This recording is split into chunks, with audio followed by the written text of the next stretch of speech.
Welcome to a special edition of 5 Outdoors. So I recently heard about spearfishing and I was curious. I wanted to know more. So I dove in, both figuratively and literally, because it turns out you can't just slap on a mask and go full Aquaman. There are rules and certifications and tests and skills and panic control breathing techniques. It's like this whole process. So this is the story of how I went from land-loving weatherman to certified underwater hunter, all in the waters of one of Arkansas's most underrated natural gems. I'm talking about Beaver Lake. And trust me, once you see what's down there, you're never going to look at this lake the same way again.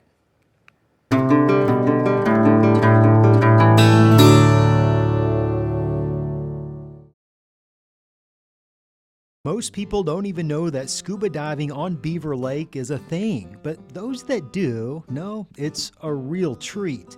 I found the folks at Beaver Dam Dive Shop to help me get going. From equipping me with all the right gear to the actual training itself, this is a destination for divers locally and from many surrounding states. But as excited as I was to get going, we gotta go to class first. First part of scuba certification is classroom work, which, yes, does mean a little bit of homework, but it's all about the basics: pressure, buoyancy, and breathing. You know, the science that keeps you from turning into a human balloon at 30 feet below. The cool thing about the coursework is it's all done online, at home, at your own pace, and for me, I did an hour or two of studying each night for about a week. Then I called up Tony over at the dive shop, and next thing I know, she's got me hooked up with Roger and Shauna Wright, husband and wife duo who are ready to teach me all things scuba. But first, it's time to pay the dive tax to Dixie the dive shop dog. Now please feed the dog.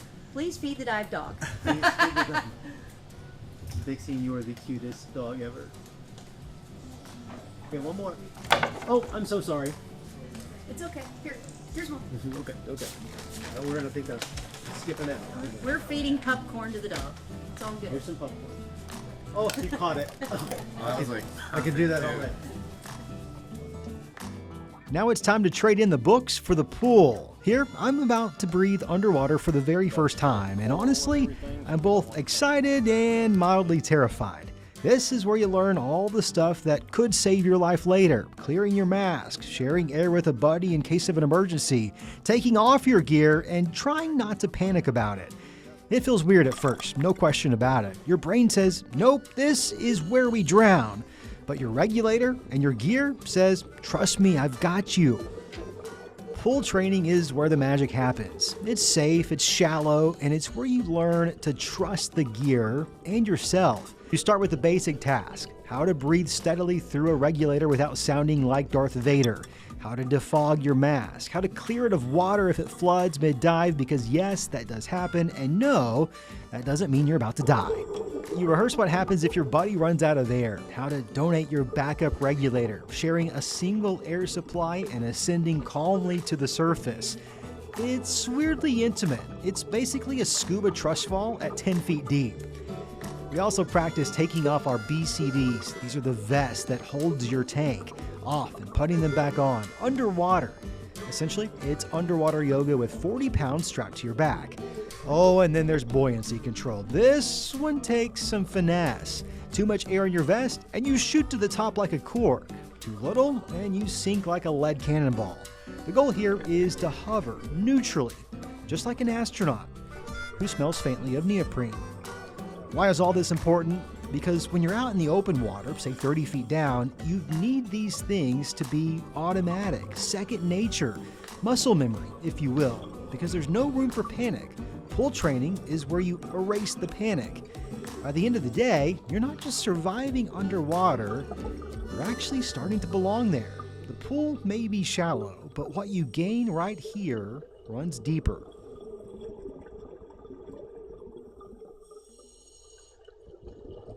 Now it's time to see if all these pool skills translate to the real thing. We're off to Beaver Lake for my open water certification dives. This is where it gets real.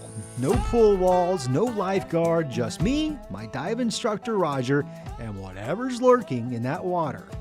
I'd be lying if I said I wasn't a little nervous. The water, not as clear. The gear feels a little bit heavier, and suddenly every single skill I learned at the pool starts leaking out of my brain like a punctured BCD. I kept thinking, what if I forget something? What if my mask floods and I panic? What if I can't equalize my ears and I've got to abort the dive? And through it all, my instructor, calm, patient, steady. Roger, just like a scuba whisperer. Every time I surfaced with a question or fumbled a skill or forgot which hand to use, there he was, just giving me that nod. Hey, you're okay. You've got this. But once we're down below and the initial heart-thumping anxiety fades, it all starts to transform. The beauty at the bottom of Beaver Lake is calming. The rocks, the fish, the dancing rays of sunlight through the water, beds of aquatic plants waving slowly like underwater prairie grass, sunken forest, fish highways, light filtering through the water just like stained glass. I'm telling you, it's surreal, and it's all right here in our backyard.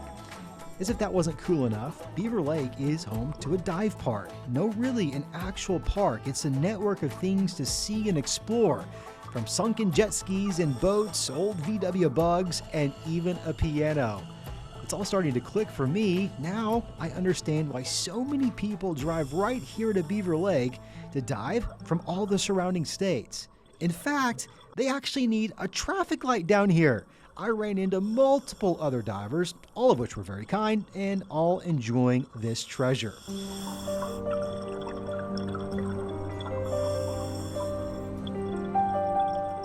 On one of our dives, Roger spotted something unusual. It wasn't a fish, it wasn't a bottle, but it was a painted rock.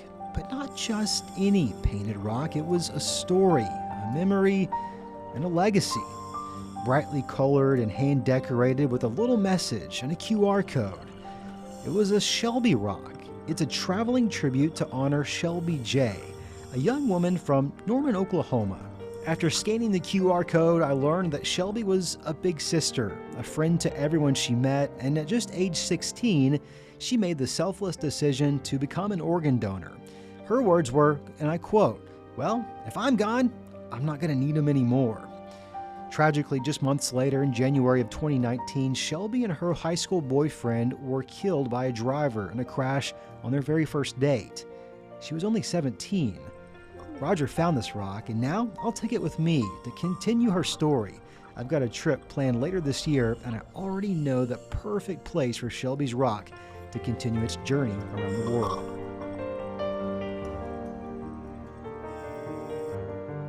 Oh, and the fish. So many fish. I'm talking whole schools of perch darting in and out of the brush, curious bluegill giving me that side eye, and the bass. Big old bass. And a few good-sized catfish just cruising by like underwater linebackers. I'm telling you, it was beautiful. It was like watching a living aquarium that you didn't even know existed in your own backyard. Now, no doubt enjoying and admiring the fish from an entirely new point of view, but also thinking about the whole point of this adventure. We gotta go spearfishing. It won't be too long before I'm back down here with a spear gun. But in the meantime, it's back to Beaver Dam Dive Shop to wrap things up after passing the e-learning and a full Saturday and Sunday in the pool and in the lake with Roger and a little bit of paperwork. I'm finally a scuba diver, officially certified to breathe in places where humans were never meant to go, and I only swallowed a reasonable amount of lake water. As is tradition at the dive shop, I get to sign the bell, which is made from an old scuba tank. Oh, he's like holding his ears. Oh, get a shot of him holding his ears. Are you on the outside? Yeah. Oh, jeez. Yeah, that's loud. Ooh. I get it.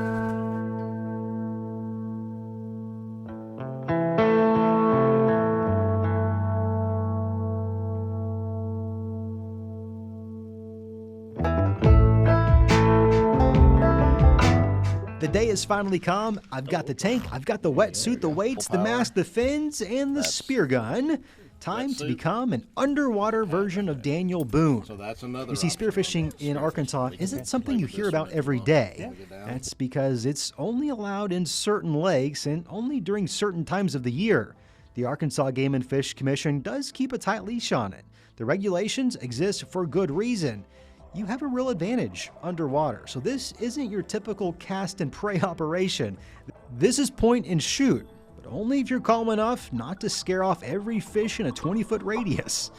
But still, I was certified, geared up, and I was ready to try. After a quick stop at Starkey's Marina, huge thanks to them for lending us a pontoon boat, we're off, tanked up, geared up, and buzzing with adrenaline because today, it's not just a dive, it's a hunt. We drop anchor at the first location, and within minutes, bam! Roger spots a school of walleye. Me? Well, I never saw him once, but eagle-eyed Roger did, and he takes a beautiful shot, smooth and clean, and just like that, we're on the board. But walleye are fickle. You get one shot, and they ghost you into deeper water. So we follow the thermocline, that mysterious underwater zone where the warm meets the cold, because that's where the fish like to chill, literally. We spotted a ton of bass, big ones, curious ones, bold ones, but the bass weren't on the menu today. In fact, regulations strictly prohibit the taking of brown bass by spear. It's almost as if they knew. They were swimming up to us, taunting us, saying, "Hey buddy, you can't touch this." I'm talking they're underwater trolls. The habitat here, however, is textbook catfish territory. Brush piles, mud shelves, all things that point to whiskers live here. But yet, not a single catfish. So back to the boat we go. A quick snack, a sip of water, and then it's back into the abyss. The next site was new territory. Roger Patton dove it. I hadn't even never seen it on a map. So we dropped down with curiosity, cranked all the way up to 11. Bass again. So many bass. But the most interesting thing here, sunken Christmas trees. Really, you know those living Christmas trees that AGFC collects after the holidays to build fish habitat? Let me tell you, it works, and I saw it with my own eyes. Every single one of those trees had bass swarming it like it was Christmas morning all over again. But this dive, well, it came with a twist. Visibility tanked. We went from seeing 10 to 15 feet to maybe 3 to 5 at times. I was literally reaching out to touch Roger's tank just to make sure I wasn't drifting into the unknown. A little anxiety-inducing, yeah, but also kind of thrilling at the same time. It's like underwater hide and seek with nature. Plus, I knew I was trained for it, and Roger's calm confidence, of course, helped a ton. But still, no catfish, no walleye, just trees, bass, and bubbles. At this point, if we were still holding out hope for a fish fry, we didn't need a bigger catch. We needed divine intervention like New Testament level fish multiplication. So we hit a third dive site, then a fourth, in and out of the trees, back through the thermocline, searching and hoping, but nothing. What started off with a bang quickly fizzled. Our tanks were running low, our stringer was bare. Sure, a cooler full of fish would have been nice. But here's the thing, spearfishing is hard. Even with the gear and the visibility and the training, you're still playing by nature's rules.